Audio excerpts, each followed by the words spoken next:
служба Осетия ТВ. Главные темы выпуска. От самоубийства сегодня спасли девушку. Молодую особу спасатели вытащили из реки Терек. 25-летняя жительница Владикавказа решила свести счеты с жизнью, прыгнув с Кировского моста.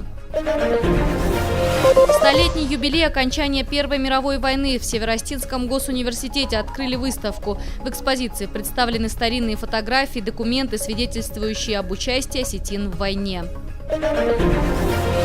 Детский хоккейный клуб «Алания» вернулся с победой. Из столицы зимних Олимпийских игр 2014 они привезли серебро. Кому уступила остинская команда, в материале журналистов Осетия ТВ.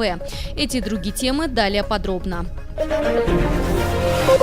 Северостинский пожарный вытащил девушку из бурной реки. Молодая особа решила свести счеты с жизнью. Она спрыгнула с моста в реку Терек. Все произошло сегодня около 10 часов утра на улице Кирова. В МЧС о готовящемся суициде девушки сообщили очевидцы. Они сказали, что на парапете моста стоит человек, который собирается спрыгнуть в бурную реку. На место происшествия незамедлительно выехал спасатель Аслан Гадзаонов. Парень, не задумываясь, прыгнул в воду. Бурный поток реки пронес девушку около 300 метров, но спасателю удалось вытащить ее из воды. На место также прибыла скорая. Врачи сообщили, что у спасенной девушки сильный стресс, она доставлена в городскую больницу. Сейчас полицейские выясняют мотивы, толкнувшие ее на отчаянный шаг. Приехали на место происшествия, и уже девушка была в воде. У нас выбора не оставалось. Наша цель – спасать людей. И уже начали меры принимать к спасению человека. Запрыгнули в воду и вытащили ее. Если бы не было бы уверенности, я бы этого не сделал. Был уверен в себе спасти ее, сохранить ей жизнь. Высший совет осетин провел отчетно-выборную конференцию Затеречного районного отделения. В работе заседания приняли участие представители госвласти и педагоги. На повестке дня отчет отделения Штырныхаша о проделанной работе за последние 5 лет. Особое внимание уделялось воспитанию молодежи. К сожалению, среди подростков много тех, кто увлекается спиртными напитками и наркотиками. На учете в медицинских учреждениях с такими диагнозами числится около 400 человек. По словам специалистов, реальная цифра намного выше. Можно сказать, что Нахаш не бездельничал, а рассматривал важные вопросы, которыми интересуется народ. И решения мы не можем обязывать, так как мы общественные организации. Но мы направляли их в парламент, правительство и другие органы власти. И получали ответы тоже. И неплохие ответы. Среди прочих тем конференции – сохранение языка и культурное воспитание студентов и школьников. Уже в нескольких дворах, а также школах нашего города создали отдельные советы Штырныхаш. Сабина Алборова, Фатима Макиева, Евгений Маркин, Осетия ТВ.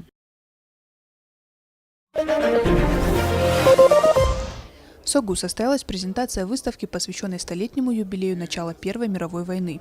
Она подготовлена совместными усилиями сотрудников архивной службы Северной Осетии. В экспозиции представлены уникальные документы, рассказывающие об участниках и героях Первой мировой войны, терских казаках и осетинах. Среди экспонатов и много редких фотографий 20-го столетия, каждая из которых хранит свою маленькую историю. Стоит отметить, что проект реализуется в рамках исполнения майских указов президента России. Я хочу сказать, что эту выставку и вообще вот этот материал в наших архивных фондах впервые мы исследовали вместе с нашими сотрудниками, научными работниками. Мы работали над ней больше года. Могу сказать, что вот такого потрясения редко кто испытывал от объема удивительного документа.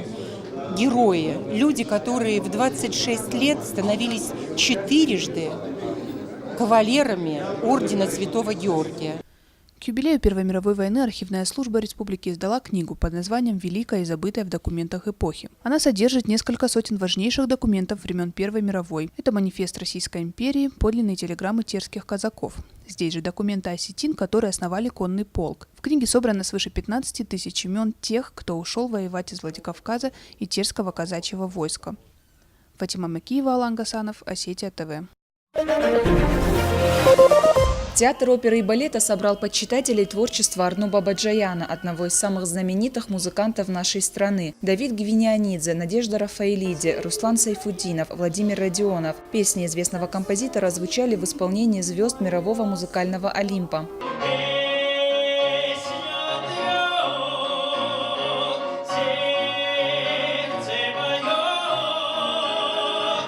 Таланты мира побывали уже во многих крупных городах России. На Владикавказской сцене участники проекта выступили впервые. Несмотря на это, в зале почти не было свободных мест. Такой интерес со стороны публики очень радует, говорит руководитель фонда «Таланты мира» Давид Гвинианидзе.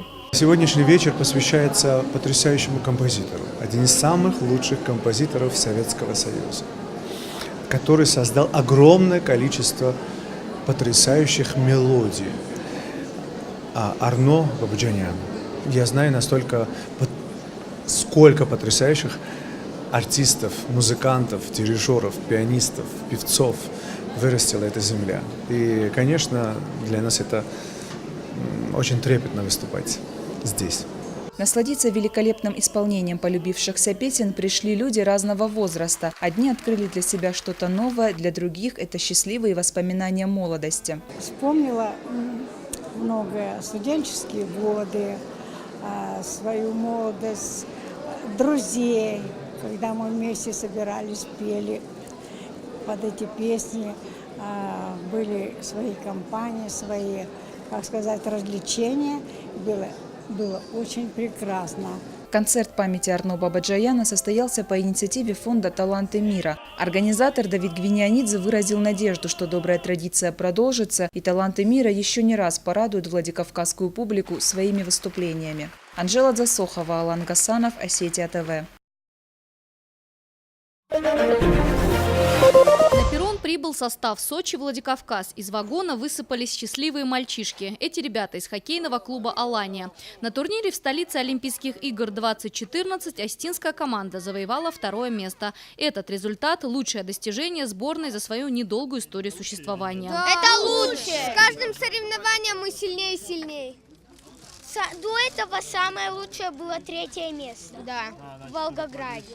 Турнир собрал 14 команд с юга России, в их числе сборная Крыма. Организаторы не были готовы к такому большому числу участников, поэтому регламент соревнований отличался от стандартных. Проиграв в стартовом туре, наши ребята лишились шанса оказаться на 1-м месте. Хоккеисты говорят, отыграться им помешало грязное время. Они просто не успели вкатиться в игру. Зато после хоккейная «Алания» набрала высокие обороты, завершив последний матч со сверстниками из горячего ключа внушительным разгромом 11-1. Время матчей было очень короткое, по 10 минут, и поэтому нам, в принципе, оказалось тяжело отыграться в матче в первом. То есть было бы больше времени, когда наши дети уже вкатились, скорее всего, мы бы выиграли эту игру. В итоге, как оказалось, команда, которую мы проиграли, они стали чемпионами этого турнира. Опять же, вне зависимости от результата, я считаю эту поездку очень нужной и очень, как сказать,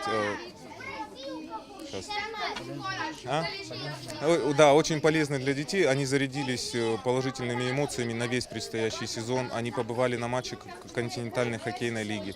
Они поиграли на арене, на которой проходили игры олимпийские в Сочи, и в том числе и финал Олимпиады проходил на этой же арене. Также они увидели воочию трассу Формулы-1, где будет проходить впервые в истории России. За короткое время своего существования команда прибавила во всех компонентах, как в игровых, так и в дисциплине. Уже сейчас спортсмены готовятся к региональным соревнованиям. В следующем году хоккейный клуб «Алания» сыграет на чемпионате России в зоне Юг. Пока тренерский штаб сосредоточен на физической и моральной подготовке юных спортсменов. Елена Черенкова, Тимур Мазаев, Алан Гасанов, Осетия ТВ.